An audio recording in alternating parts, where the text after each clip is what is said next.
In this video I will be explaining how the research system works. I will also be explaining how to choose different types of ammo and the various different types of the ammo that you can carry. Once the battle is over and you return to garage, you will see a screen like this which will tell you various information about your battle. On the left you have any rewards you might have earned. Middle, see a summary of your battle activity. Hovering over these things, you will also see the rewards that those actions have given you. Then you will see the research point rewards you get. Then you will see a total, so any bonuses you might have active will be applied, shown in the total. Modifications research is for the modifications on the vehicles that you used in battle. On the right here, I can see research in progress. HMS Eskimo has completed the bomb mortar, and HMS Nepal has completed dry docking. In the Dark Aggressor, I earned research on it. All modifications have already been researched, so that research is wasted. Above that, I have my researched units. HMS Kelvin has earned some research on it. Hovering over, just below the image, you can see how much. That's how much research I've put into it, then how much I need to research it, and in brackets at the end, how much I have earned in that battle. Clicking OK.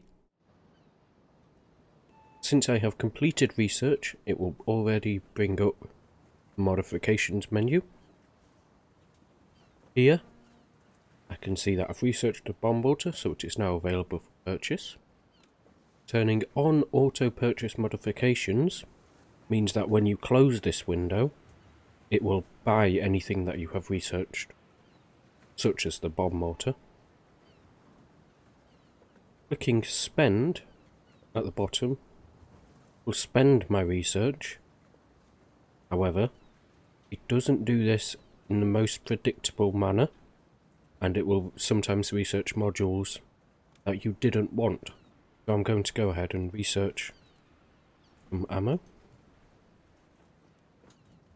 When you complete a row of research, so it's split into ranks, rank 1, 2, 3 and 4 research, when you complete that, it will give you a boost to the next vehicle searching. So it's added 552 research points to my next vehicle. And since I have completed it, I have now finished. I click finish, and it moves me onto the next vehicle where I completed put research into ventilation. I've now got no more research to spend, so I'll click finish, and you are back, and you can carry on to the next battle. If you want to see the modifications that you are currently researching, you can click on the vehicle and click modifications. This will bring up that screen that you automatically went into after the battle. Here you can change what you are researching or see your progress. You can also access this from the left hand side. When more detail is shown about the ship, click the modifications. One of the things that can be researched are different ammo types. Later I will give a full explanation of most of the ammo types available in the game, but first, some basics. Let's go to my T-34-57, open the modifications. Under firepower, you can see various shells. These images give you a couple of hints about what the shell does. So for this shell at the bottom, BR271P, it has a kind of grey shape at the top of the image. This means that the post-penetration damage, or the damage that is done to the vehicle when you penetrate it, isn't as powerful as this shell, BR271K. which has an orange filled-in shape at the top. This means that it will be doing more damage with a successful penetration. The thickness of armour that is shown in the image isn't as helpful between different ammo types as it is between the same types. So for example, this image shows more armour being penetrated than the other shell. However, penetration is actually lower. Hovering over the shells also shows you a quick summary of what it will be doing. You can see the shell flying through, penetrating the armour, and then blowing up. With this APCR shell, it flies through the air, goes through your armour, and then creates sparks, showing it doesn't do as much damage after penetrating. These cards also show the armour penetration at different ranges, from 10 meters to 2000 meters, and at different angles, at 0 degrees, 30 degrees, and 60 degrees. There are also ricochet angles, and details about the fuse and any explosive mass that the shell might have. Typically, when choosing shells, you will want the most penetration, which on this vehicle would be BR271P, an armour-piercing composite rigid shell, or APCR. However, the damage that APCR does when penetrating is not as good as an APHE shell, which will blow up on the inside of a vehicle. Therefore, I will choose to lose some of that penetration ability in order to get more damage upon a successful penetration. Moving on to different kinds of ammunition, the most basic kind is armour piercing, which is a simple slug of metal that will plough through the armour of a vehicle, and the shrapnel caused by this will cause the damage. On these shells you can also get APC, which means armour piercing capped. This helps it penetrate angled armour more efficiently. You can also get ballistic caps, so APBC, which help the shell fly through the air better, and since armour piercing shells rely on kinetic energy to penetrate armour, flying through the air better means it has slightly higher penetration. You can also combine these two to get armour piercing capped ballistic capped, or APCBC, which combines these effects. Another form of armour piercing you can have is armour piercing high explosive, sometimes called SAP or semi-armour piercing. What this means is that there is a small explosive charge inside the shell, so that after penetrating armour, this small explosive charge explodes, causing more damage inside the vehicle. These armour-piercing high explosive shells can also have caps and ballistic caps. Subcaliber armour-piercing has several forms. One of the most common is armour-piercing discarding sabre, like found on British Centurions and a variety of other vehicles. This kind of ammunition has a small core surrounded by an outer jacket. This jacket is discarded once it is fired, and the small core carries on. These shots have higher penetration than the equivalent armour piercing fired from the same gun, and they have moderate post-penetration damage. Also found, armour piercing composite rigid, which does not have a discarding sabot, and does not have much post-penetration damage. However, it does have higher penetration on flat surfaces. Final type of subcaliber round is armour piercing fin stabilised discarding sabre.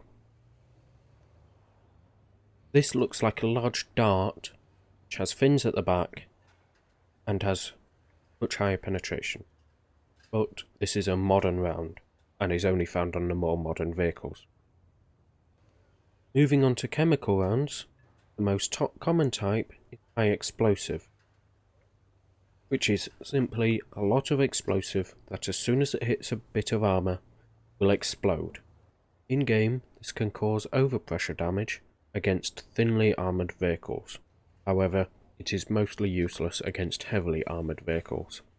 You can also get HEDF, which is a fused time variant, so that a certain number of seconds after leaving the gun, it explodes on its own.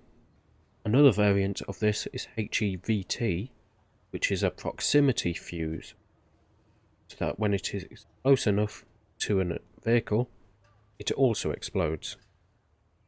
HEDF and HEVT are useful against helicopters and planes, as they do not need a direct hit to cause damage. Another high explosive type of projectile is the rocket, which is essentially a HE warhead, so a lot of explosive in the front that will detonate on impact, with a rocket motor behind it. These are found on specific vehicles.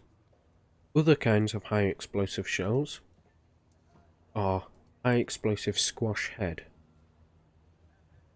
These work by hitting the armour, spreading out, and causing a lot of spalling by sending a shockwave through the armour. They are ineffective when hitting spaced armour, such as side skirts on vehicles, as the shockwave cannot be transmitted through to the inner layer of armour.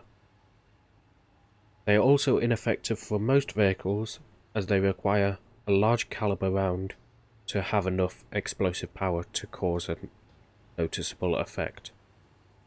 The final kind of chemical effect rounds that you will typically find on vehicles is heat, or high explosive anti-tank.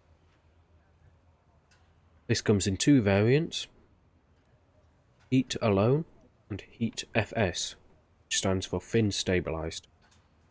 High explosive anti-tank works by the high explosive forcing a superplastic bit of metal through the armour. This means that at whatever range they have the same penetration, as they do not rely on kinetic energy. The fuse on these shells is very sensitive and can be set off by bushes and fences. Finally, you will sometimes see smoke shells which, when fired and hit the ground, create a cloud of smoke, like smoke grenades on vehicles. Moving on to anti-tank guided missiles, or ATGMs. ATGMs can be guided to the target, but you do have to remain exposed whilst doing so. Most of them carry a heat warhead, so no matter the distance, no matter the kinetic energy, they will have the same penetration. They are much bigger than the shells fired from guns, but require a longer reload. Some of these missiles have a proximity fuse variant, so that if they are close to a helicopter or a plane, they will explode, causing shrapnel damage to the helicopter or plane. Later missiles may also carry a tandem warhead to defeat explosive reactive armour, so a small charge detonates the ERA, and the larger charge behind it penetrates the armour and causes damage.